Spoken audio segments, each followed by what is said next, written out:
당뇨병을 모르고 방치하면 심한 경우엔 신체를 절단해야 하는 경우까지 발생합니다. 이런 일을 막으려면 어떻게 해야 할까요?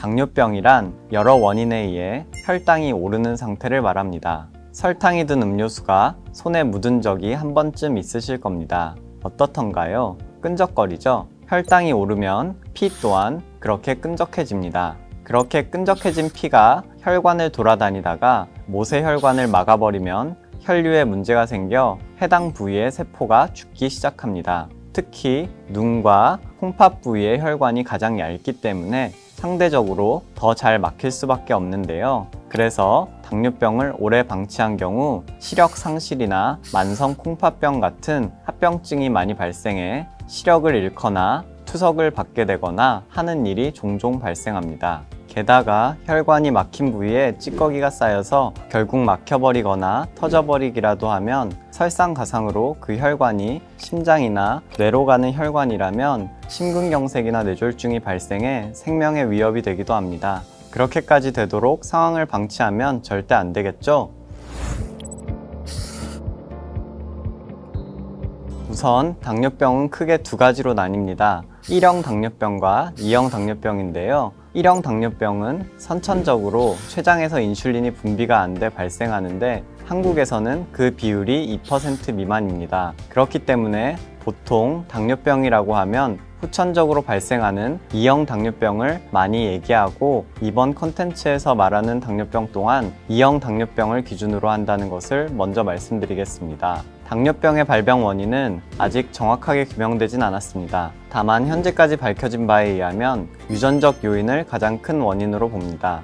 부모가 모두 당뇨병인 경우 자녀가 당뇨병이 생길 가능성은 30% 정도이고 부모 중 한 사람만 당뇨인 경우에도 15% 정도 당뇨가 걸릴 수 있습니다. 이외에 환경적인 요인으로 노화, 비만, 과도한 스트레스 등이 당뇨병을 악화시킬 수 있습니다. 선천적인 요인에 의해 당뇨병에 걸리는 것은 인간의 힘으로 어떻게 하기 힘들더라도 관리를 통해서 더 악화되는 것을 막는 것은 가능하기 때문에 더더욱 관리의 중요성을 강조드립니다. 인터넷에 검색을 해보시면 3다 증상, 다음, 다뇨, 다식 이렇게 당뇨병의 3대 증상이라고 나와 있습니다. 특히 많이 먹고 마시는데도 불구하고 체중은 줄고 피로한 증상이 함께 나타난다면 당뇨병을 의심해 볼 필요가 있겠습니다. 그런데 문제는 이런 증상이 나타났을 때쯤이면 당뇨병이 상당히 많이 진행돼 이미 건강에 적신호가 켜진 지 오래라는 점입니다. 그래서 저는 환자분들이 당뇨병의 증상이 무엇인가요? 여쭤보면 무증상이라고 말씀드립니다. 무증상일 때 관리해야 당뇨병 합병증으로 고생할 확률도 낮아지기 때문입니다. 그렇다면 증상도 없는 당뇨병 걸렸는지는 어떻게 알 수 있을까요? 바로 정기적인 건강검진과 혈액검사입니다. 2년에 한 번씩 받는 건강검진에 혈액검사를 통한 혈당 확인은 반드시 포함되어 있기 때문에 귀찮다는 이유로 빼먹지만 않으신다면 당뇨병을 충분히 조기에 발견할 수 있습니다. 만약 부모님 중 한 분이 당뇨병이 있으시다면 2년이 아닌 1년에 한 번 주기로 피 검사를 받는 것도 권장드립니다. 피 검사를 받으시면 결과지에 당화혈색소라는 항목이 있을 겁니다. 이 수치가 5.7%가 넘어가면 당뇨병 전 단계로 구분합니다. 관리를 시작하셔야겠죠. 6.5%가 넘어가면 당뇨병이고 8에서 9%가 넘어가면 심각한 당뇨병으로 분류가 됩니다. 그때는 꼭 병원을 찾아오셔야 합니다.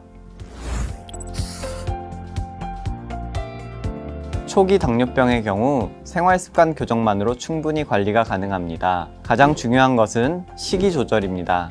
우리나라는 특히 전체 영양분의 70% 이상을 탄수화물로 채울 만큼 영양소 편중이 심한데요. 탄수화물을 60% 미만으로 줄이고 단백질의 비율을 높이는 것을 권장합니다. 둘째는 꾸준한 운동입니다. 하루에 30분 이상 그리고 일주일에 3회 이상 땀이 날 정도로 유산소 운동과 근력 운동을 병행해 주시는 것이 좋습니다. 그런데 여기서 밥 먹고 30분 정도 천천히 산책하는 정도를 충분한 운동이라고 생각하시면 안 됩니다. 땀이 난다, 약간 힘들다 싶을 만큼 해주셔야만 운동이 된 것입니다. 하지만 생활 습관을 열심히 교정해도 나이가 들에 따라 어쩔 수 없이 혈당 조절이 안 되는 경우가 있습니다. 노화가 진행되면 인슐린 저항성이 증가하기 때문입니다. 이런 경우 약물 치료를 하게 되는데요. 약물 치료를 잘 따라오시면 대부분의 환자는 혈당이 조절됩니다. 약으로도 혈당이 조절이 안 되는 10% 정도의 환자에게는 인슐린 주사제를 사용합니다. 보통 평생 약을 먹어야 하는 경우가 대부분인데요. 약제 부작용에 대한 괜한 두려움과 거부감을 가지실 필요가 없습니다. 현재 우리나라는 500만 명, 전 세계적으로 5억 명 이상이 당뇨병 환자인데요. 당뇨병으로 치료받는 환자분들이 세계적으로 워낙 많기 때문에 당뇨 약제의 약효와 그 부작용에 대한 연구도 굉장히 많이 진행이 된 상태입니다. 따라서 현재 시장에서 살아남은 약제들은 지극히 안전하면서도 효과가 좋은 것들입니다.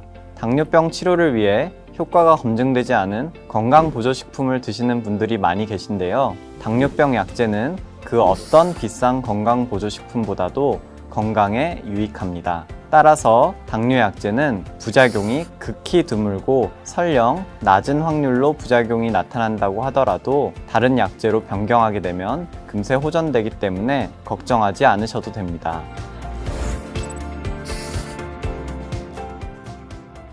당뇨병 약물 치료 중 반드시 유념하셔야 할 것이 있는데요.